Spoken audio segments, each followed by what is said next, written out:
Bonjour à toutes et à tous et bienvenue dans cette session du Microsoft Connection Forum 2020 dédiée à la région Nord-Ouest. Je suis François Poirier et je suis le directeur de la région Nord-Ouest. Pour ceux qui ne me connaissent pas encore, j'ai rejoint Microsoft France en avril dernier. J'étais précédemment basé en Irlande et avant de rejoindre Microsoft, j'ai évolué pendant quelques années au sein d'une ESN française. Je suis vraiment ravi de cette nouvelle fonction, de par la nature et la diversité des activités, mais surtout du fort dynamisme de la région. J'ai vraiment hâte de vous détailler quelques-unes des réalisations de ces 12 derniers mois et j'évoquerai aussi les axes de développement pour la suite. Pour en illustrer quelques-unes, j'aurai aussi le plaisir d'accueillir le responsable de l'Expérience Lab de Nantes, le président de la Chambre de commerce et de l'industrie Nantes-Saint-Nazaire et enfin le directeur innovation du groupe Maison Berger. Mais pour démarrer, jetons d'abord un coup d'œil à l'approche régionale de Microsoft. Nous avons donc lancé à l'été dernier une régionalisation du territoire avec la création de 3 zones. Le nord-ouest, le sud-ouest et le sud-est. Notre ancrage se fait par la présence sur les territoires de directeurs de région et de responsables de centres d'innovation que nous appelons Microsoft Experience Lab, et sur lesquels nous reviendrons un peu plus tard. D'autres collaborateurs Microsoft sont par ailleurs présents localement pour des activités diverses avec nos clients. Pour la région qui nous intéresse ici et que j'ai le plaisir de diriger, elle couvre la Bretagne, les Pays de la Loire, la Normandie et le centre Val-de-Loire. Nous disposons d'un Microsoft Experience Lab à Nantes et nous sommes actuellement en discussion avancée avec d'autres lieux pour étendre notre présence sur toute la région. Mais ça, c'est pour la suite. Revenons d'abord sur quelques réalisations de ces derniers mois. Je vous ai évoqué la richesse et la diversité de nos actions, en voici quelques exemples. Alors ne vous inquiétez pas, je ne vais pas vous détailler tous ces projets, mais plutôt vous mentionner quelques initiatives locales et certains programmes qui peuvent vous intéresser. Commençons par le volet des startups de la région que nous avons récemment soutenus. Nous retrouvons par exemple CareMap, Commerceau, Copix et Enjoy Your Business. Même si elles opèrent dans des industries bien différentes, leur point commun c'est qu'elles ont toutes, à un moment donné, rejoint notre programme dédié Microsoft for Startup. Concrètement, en partenariat avec les accélérateurs et les incubateurs des territoires, ce programme les soutient avec des ressources techniques, du Crédit Cloud Microsoft Azure et l'accès à des événements dans le monde entier pour les aider à accélérer leur développement. Ce qui est important ici, c'est de mettre en avant tout cet écosystème riche en innovation. Ce sont d'ailleurs près d'une vingtaine de nouvelles startups régionales que nous avons accompagnées sur l'année écoulée. Et j'en profite au passage pour leur souhaiter une belle réussite. Nous construisons aussi des partenariats forts avec des éditeurs de logiciels. En l'occurrence, récemment, 2 belles structures rennaises avec qui nous avons travaillé. L'une centrée sur l'efficacité du travail d'équipe, Klaxoon, et l'autre Blacknut, qui propose une solution de jeux vidéo dans le cloud. Notre programme dédié aux éditeurs de logiciels permet d'accélérer l'innovation avec la plateforme Microsoft Azure, ainsi que de contribuer à la conquête de nouveaux clients. Pour ces éditeurs, l'accompagnement permet de bénéficier d'outils, de ressources et de conseils pour faciliter la migration des applications existantes vers Azure et la définition des futurs modèles économiques de l'entreprise. Tout ça dans le but d'accompagner leur croissance. Voici également quelques belles références de transformation de processus métiers et d'innovation dans des secteurs d'activité bien différents et avec des tailles de structures également très variées. Nous retrouverons en région Nord-Ouest des industries très fortes et des dynamiques engagées autour notamment de l'agroalimentaire, l'agriculture, l'industrie du futur, la finance ou encore la santé. Nous rentrerons un peu plus dans le détail tout à l'heure avec nos intervenants. Un axe également important de l'ancrage de Microsoft en région est de construire une relation avec les clusters locaux comme l'ADN Ouest, Atlampol ou la French Tech. Tout ceci, encore une fois, autour de l'innovation et de la proximité avec les territoires. Nous intervenons par exemple en apport de connaissances, partage et retour d'expérience, prise de parole événementielle et parfois même au cœur des projets portés par ces clusters. Justement, la proximité sur les territoires, nous la construisons aussi et surtout avec notre réseau de partenaires intégrateurs, entreprises de services numériques. Au-delà de leur expertise forte sur les technologies Microsoft, ils développent des offres pour accompagner au mieux les entreprises et collectivités du territoire. Tous ces partenaires sont implantés un peu partout sur la région pour répondre à la demande de proximité nécessaire aux grands projets de transformation. Sur un volet plus philanthrope, nous supportons notamment les initiatives sur l'accessibilité, la diversité et l'accès aux nouvelles technologies. Nous avons par exemple pu faire découvrir la programmation informatique aux enfants de la dernière Nantes Digital Week, en nous appuyant sur la version éducation de notre jeu Minecraft, qui permet un apprentissage très ludique des techniques de développement informatique. Une belle réussite que l'on espère pouvoir renouveler. Et enfin, pour terminer, je voulais revenir sur notre engagement auprès des territoires pour favoriser et accélérer les formations au numérique. Plusieurs exemples de réalisation, notamment autour de l'intelligence artificielle, avec la création d'écoles en partenariat avec Simplon. Nous en avons actuellement 3 sur le territoire, Nantes et Rennes déjà opérationnels, et Brest qui va suivre. Nous avons également créé un cursus d'IA Business School pour les dirigeants d'entreprise, afin d'axer plus sur l'importance des technologies de l'IA dans le développement des entreprises. Et par ailleurs, nous créons également de nouveaux partenariats avec les grandes écoles d'ingénieurs présentes localement pour les accompagner dans les cursus de formation. Et enfin, pour accompagner les étudiants dans leur recherche d'emploi, nous organisons des journées de recrutement avec les écoles et nos partenaires intégrateurs qui y recrutent. Voilà, j'en ai terminé avec l'illustration de ces quelques exemples. En lien avec tout ceci, et vous l'aviez également compris dans mon introduction, l'un de nos réacteurs de l'innovation et de l'immersion technologique est le Microsoft Experience Lab. Pour vous en parler, je vais me rapprocher d'Audran Cochard qui en est le responsable. Suivez-moi. Audran, bonjour. Bonjour François. Audran, tu es le responsable du Microsoft Experience Lab de Nantes depuis sa création. Peux-tu nous présenter un peu ce lieu et nous présenter ton rôle également ? Oui, alors effectivement, j'ai la chance depuis un peu plus d'1 an maintenant de m'occuper du tout premier Microsoft Experience Lab de France. Ce lab, il a globalement une vocation qui est d'accélérer et d'accompagner la connaissance, mais aussi l'adoption des nouvelles technologies portées par Microsoft et de ses différentes solutions. Ces solutions, justement, elles sont liées au matériel, au collaboratif, au métier ou au cloud, et elles sont destinées à tout type de structure, de la grande entreprise en passant par la start-up, la TPE, la PME, l'institution, les collectivités. Et mon rôle, il est de montrer et démontrer le champ des possibles proposés par ces solutions pour accompagner cette fameuse transition numérique de manière concrète et notamment auprès des filières d'excellence régionales. D'accord, donc très riche. Tu as parlé d'accompagnement. Comment est-ce que cet accompagnement fonctionne ? Alors, nous avons principalement 2 formats, l'un plus en groupe et l'autre plus personnalisé. Pour le premier, on passe avec notre écosystème de partenaires qui est très volontaire, très dynamique, qui nous accompagne au quotidien et avec lequel on prend le pouls des besoins actuels de la région qui sont liés à des problématiques réelles, métiers, et on organise des événements, des workshops, des meet-up pour répondre à cette problématique, comme par exemple le télétravail et la collaboration à distance que nous avons tous connus récemment. En parallèle de cela, nous accueillons indépendamment les différentes organisations qui sont intéressées pour des rendez-vous plus personnalisés et réfléchir ensemble aux solutions à leur disposition en s'appuyant sur nos équipements. Ici au Lab, nous sommes très bien pourvus, notamment avec la gamme Surface for Business que nous avons ici, et notamment un outil qu'on a juste derrière moi, le compositeur digital. Donc le compositeur digital, c'est ça. Est-ce que tu peux nous le décrire un petit peu plus et nous donner quelques exemples ? Bien sûr. Alors, c'est un outil qui nous permet de présenter des solutions et des réalisations existantes, commercialisées, basées sur les technologies Microsoft et répondant à des problématiques métiers, comme par exemple la remontée d'informations dans l'agriculture avec l'analyse des cultures ou la remontée d'élevage. Tu as notamment cité dans ton introduction Copix qui est accompagné par Microsoft for Startup. Mais on va pouvoir aussi aller chercher dans l'industrie autour de sujets avec la maintenance prédictive ou la gestion de flotte.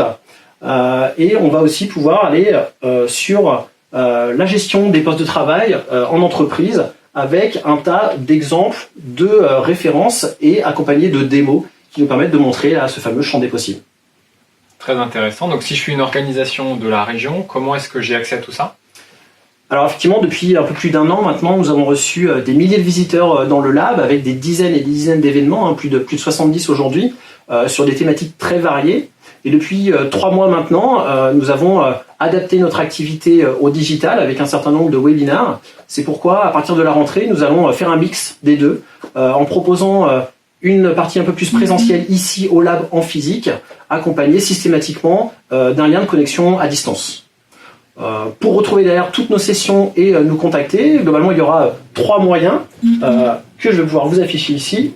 Le premier, tout d'abord le site internet des labs Microsoft, lab.microsoft.fr, où vous retrouvez notamment ce qu'on organise sur Nantes, mais aussi sur les labs de Bordeaux et de Toulouse. Deuxièmement, l'adresse mail du lab de Nantes avec mslab44@microsoft.com. Et puis bien sûr, vous pouvez nous ajouter sur les réseaux type LinkedIn pour nous contacter. Et puis derrière, si vous avez l'habitude de passer avec un partenaire, vous pouvez le contacter pour organiser un rendez-vous dédié au lab avec eux. Merci beaucoup Audran, merci aussi pour cette démonstration à la volée. Je t'en prie. Et donc je vous propose maintenant de rejoindre le président de la Chambre de commerce et de l'industrie Nantes-Saint-Nazaire, Yann Trichard, pour parler de dynamique du territoire.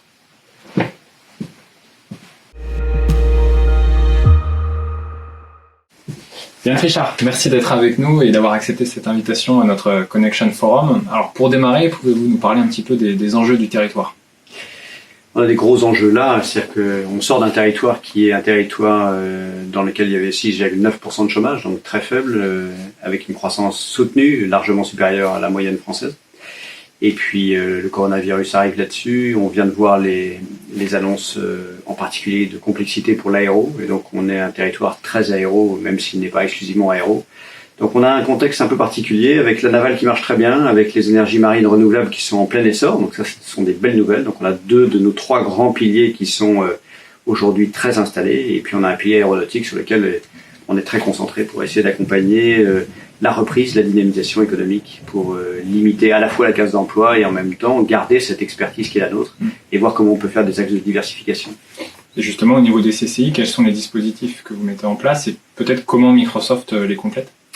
Alors justement là on était à l'instant dans une réunion sur un appel à manifestation d'intérêt qui est lancé par l'État et dans lequel il y a un projet digital. Donc comment on peut amener nos sous-traitants aéronautiques et industriels de manière générale à une transformation digitale plus rapide. Et donc ils vont avoir la possibilité avec cet appel à manifestation d'intérêt qui va être émis par l'État de pouvoir justement produire ou essayer de se donner des idées d'innovation ou de digitalisation de leur processus industriel de manière à les rendre plus performants dans une logique d'industrie 4.0.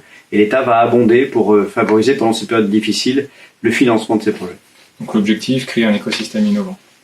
C'est exactement ça. L'écosystème innovant, c'est là où il faut parler d'IA, c'est là où il faut parler de nouvelles technos, c'est là où il faut refondre ses ERP, ses CRM, vraiment se digitaliser au service à la fois d'une meilleure efficience industrielle et en même temps d'une capacité à diversifier les offres. Message entendu. Donc si on rêve un peu, ou si vous rêvez un petit peu, qu'est-ce que vous attenderiez de Microsoft dans tout ça ?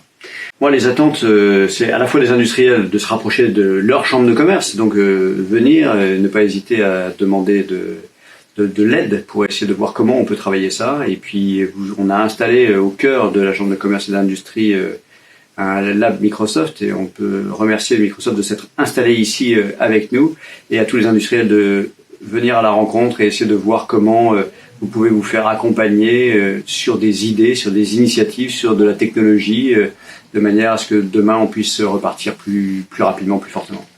Très bien, merci. J'espère que les dirigeants qui nous écoutent auront entendu cet appel, effectivement. Merci Yann Trichard d'avoir pris le temps de répondre à nos questions. Merci. Je vous dis à très bientôt. À très bientôt. Et donc maintenant, je vous propose d'accueillir Guillaume Roland de Maison Berger pour partager un petit peu son expérience du passage au Microsoft Experience Lab. Bonjour Guillaume Roland. Bonjour François. Vous êtes le directeur innovation de Maison Berger. Est-ce que vous pouvez nous présenter un petit peu cette belle entreprise ? Alors Maison Berger Paris, c'est une entreprise qui date de 1898, un des leaders sur le marché du parfum intérieur. Donc bien connu pour sa lampe Berger. Le premier produit que le groupe a mis sur le marché, c'est une lampe à catalyse qui permet de purifier et de parfumer son intérieur. Et ensuite, le groupe s'est diversifié sur d'autres gestuels dans le parfum intérieur, aussi bien la bougie que le bouquet parfumé, que le diffuseur pour voiture, avec un portefeuille de parfums sophistiqué et présent dans plus de 7000 points de vente dans le monde. Belle entreprise, donc comme je disais. Qu'est-ce qui vous a finalement amené dans ce lieu, le Microsoft Experience Lab ? Alors, on est allé au lab découvrir toutes les technologies Microsoft parce que le groupe grossit beaucoup. On a racheté une société nantaise il n'y a pas très longtemps, moins d'1 an, le groupe Devino, qui est un des leaders sur le marché de la bougie et de la bougie parfumée. Et toutes ces équipes recréant un groupe unique et solidaire, il fallait pouvoir travailler ensemble et collaborer. Et donc les outils de Microsoft et notamment la suite Office 365 nous paraissaient une évidence pour aller pouvoir collaborer de manière transversale dans le groupe. Et donc on est allé découvrir ces outils-là au lab en février dernier. D'accord. Et donc par la suite vous avez bénéficié d'un accompagnement de Microsoft ou d'un écosystème ? Alors pour mettre en place tous ces outils de communication interne, de collaboration, on a pu s'appuyer sur les équipes techniques à Dublin notamment, s'appuyer aussi sur toute la méthode d'adoption que le lab nous a donnée. Donc, on a fait des sessions, notamment une journée de sessions pour savoir comment dans le groupe Maison Berger et l'entité et toutes ces entreprises qui forment le groupe Maison Berger, on pouvait déployer de manière efficace les outils de communication interne, que ce soit Teams, que ce soit un SharePoint pour aller communiquer de manière transversale et donc aussi bien technique que sur les usages, les cas d'usage qu'on pouvait en faire. D'accord. Qu'est-ce que ça vous a permis de transformer au niveau de l'entreprise? Alors ça a permis pas mal de belles choses, aussi bien de faire travailler tout le monde un peu à l'unisson grâce aux outils de communication interne, aux visio. Alors on a également pu appuyer sur le bouton de lancement au bon moment parce que c'est arrivé pile poil au début du confinement. On a lancé toutes ces suites à peu près 2 jours après le confinement. Donc ça a été très utile, nécessaire pour que le groupe puisse prolonger tous ses projets pendant le confinement et ça a été le cas. Le groupe Maison Berger, aussi bien sur ses projets en interne que les développements en cours, a pu continuer. On a même pu lancer de nouveaux produits parce que le groupe a été mobilisé pour fabriquer de la solution hydroalcoolique qui a été sortie 2 semaines après le confinement et envoyée aux métiers de santé. Donc voilà, tous ces projets ont pu fonctionner de manière collaborative, en partie grâce aux outils de Microsoft. Très belle adaptabilité au niveau de l'entreprise et réactivité. Oui, une belle flexibilité des équipes, aussi bien en Normandie, là où est le siège Maison Berger, que à Nantes, là où est Devino, le groupe que nous avons racheté donc en septembre dernier, composé de plus de 350 collaborateurs. Ça fait beaucoup de personnes en plus et il fallait pouvoir se réunir autour de places communes et communiquer tous ensemble. Donc autour de l'innovation, quels sont vos prochains chantiers maintenant que tout ça est un petit peu derrière vous? Quels sont les grands sujets de demain? Alors pour les innovations dans le groupe Maison Berger, elles sont nombreuses. C'est des innovations produits, toujours continuer à innover et être un pionnier sur le marché du parfum intérieur. Et bien entendu, continuer à communiquer en interne, aussi bien avec nos collaborateurs qu'avec nos partenaires distributeurs dans plus de 50 pays. Nous sommes en train de développer et de déployer un SharePoint documentaire pour pouvoir organiser ça au sein du groupe. Et aussi, au-delà du produit, pouvoir innover dans nos outils de production. Nous sommes un groupe industriel avec un fort savoir-faire, aussi bien en Normandie avec Maison Berger, Paris, que dans l'Ouest avec Bougies La Française et Devino, qui sont 2 groupes dans la partie bougie. Et donc là, l'usine du futur est un sujet que nous regardons de près pour être plus efficace, plus pertinent et plus flexible sur nos outils de production. Merci Guillaume. Donc plein d'idées d'innovation pour la suite. En tout cas, le Microsoft Experience Lab de Nantes vous reste grand ouvert. N'hésitez pas à venir nous retrouver pour réfléchir sur tous ces sujets. Avec grand plaisir. À bientôt Guillaume. Au revoir. Nous allons maintenant conclure avec un regard sur notre stratégie de développement. Notre ambition est de poursuivre et renforcer les investissements dans le sens d'un ancrage régional. Tout d'abord, nous développons déjà avec certains partenaires, éditeurs, intégrateurs et clients, des solutions disruptives pour accompagner les filières d'excellence. Et notamment dans notre région sur le domaine de la santé, en collaborant avec les CHU, sur l'agroalimentaire, autour du bien-être animal ou de la traçabilité, et encore dans l'industrie, pour l'usine du futur. Ensuite, nous allons aussi très largement poursuivre la formation sur le territoire pour que chacun puisse demain trouver un emploi dans le numérique. Pour cela, nous continuons et allons même étendre le réseau des écoles IA avec Simplon. 3 écoles déjà opérationnelles actuellement et nous souhaitons doubler ce chiffre. Nous recherchons d'ailleurs des entreprises sur la zone de Tours pour lancer notre prochaine promotion. Nous créons aussi des partenariats avec les grandes écoles pour supporter les programmes de formation et mettre à disposition des ressources techniques ainsi que l'accès à nos technologies. Toujours sur la formation, nous avons récemment annoncé au niveau national avec LinkedIn et GitHub d'organiser plus de 2500 heures de formation pour accompagner les demandeurs d'emploi vers le marché du travail. C'est un axe fort et vital de la croissance des entreprises sur la région. Et enfin, également au cœur de notre stratégie, les ambitions fortes prises par Microsoft pour s'engager sur l'environnement et non pas seulement réduire, mais annuler toute notre empreinte carbone depuis la création de Microsoft. Nous lançons également un programme d'entrepreneuriat social pour aider les entreprises qui s'engagent sur ce volet. Et bien entendu, la proximité, toujours plus présent localement, nous annoncerons prochainement l'ouverture d'autres lieux sur la région, en partenariat avec des acteurs locaux déjà implantés, comme le Palace à Nantes ou l'Écloseur à Rennes, mais aussi peut-être demain d'autres lieux à Brest, Caen, Laval ou Tours. Voilà, cette session régionale Nord-Ouest s'achève. J'espère vous avoir donné envie de vous connecter et d'échanger ensemble sur les travaux qui font avancer les territoires et sur les sujets prioritaires de demain. Un grand merci à toutes et à tous d'avoir pris le temps de participer et je vous souhaite un excellent été. Je vous dis donc à bientôt en présentiel ou en digital.